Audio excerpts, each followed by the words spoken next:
Cameron, can you hear me? Yeah, go ahead, Jimmy. Cameron, it's Jimmy. Cool, just checking we're in touch. Thanks.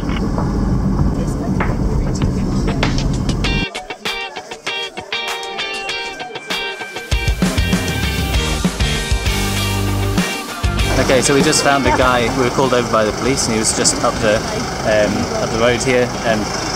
So yeah, we just waited for the ambulance, and now the ambulance is taking him off to the hospital. I can't find my way out. I guess I gotta fight through. Guess it's gonna come down to just me and you. I pray I can get out of life. I found this battle with myself. It keeps trying to bring me down. I better get to running before I hit the ground. But there's a running. There was a girl the other night that we met, and she just had no idea where she was staying, where she was meant. This guy she'd kind of gone back with had just abandoned her, and she was literally on her own. Like, if we hadn't found her, she would have been walking the streets, and she's just so vulnerable there. We were trying to search for a while, and then we literally just said, God, please just let us find their friends. And she had a number in her phone for one of her friends, and literally as soon as we said amen to that prayer, Cameron rang her friends, and just literally a second later we were like, oh hello, and they just gave it, after we've been trying for hours and hours to find them. So I mean, it was just really good. Like, God is just so good when we're out in the streets and you just see him working all the time. Should have taken this long to know that I can go ahead and count it down, cause the war I'm in's already won. Yeah, the war I'm in's already won.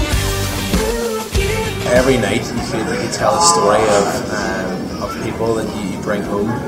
There was a guy bit close to my heart because he's from Northern Ireland.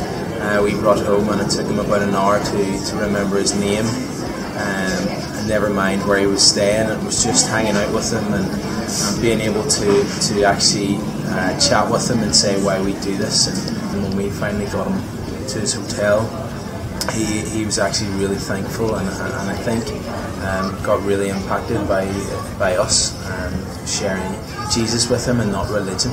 There was one guy that we helped in particular who was so funny because he was really drunk and barely able to function as a human, but he seemed to want to clean up the streets of New York as much as we did. So every 10 paces we were carrying him and holding his arms, and he was quite heavy, and every 10 paces he would just drop like a puppet, like the strings had just gone loose, and pick up a bit of rubbish and stuff it in his wallet, and then we'd keep walking. So it took us about 20 minutes to go 10 minutes. But, you know, he was just so far gone that, you know, we don't know what would have happened. Like, he was really contorting his body as he tried to walk by himself. As much as it's really hard to get up at 3 AM when your alarm goes off, as soon as you get to the streets, you just realise that there's such a need.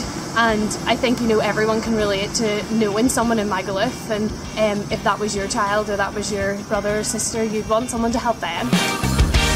I've been thrown in the cell and forgot about, and I can't find my way out. I guess I gotta fight through. Guess it's gonna come down to just me and you. I pray I can get out alive.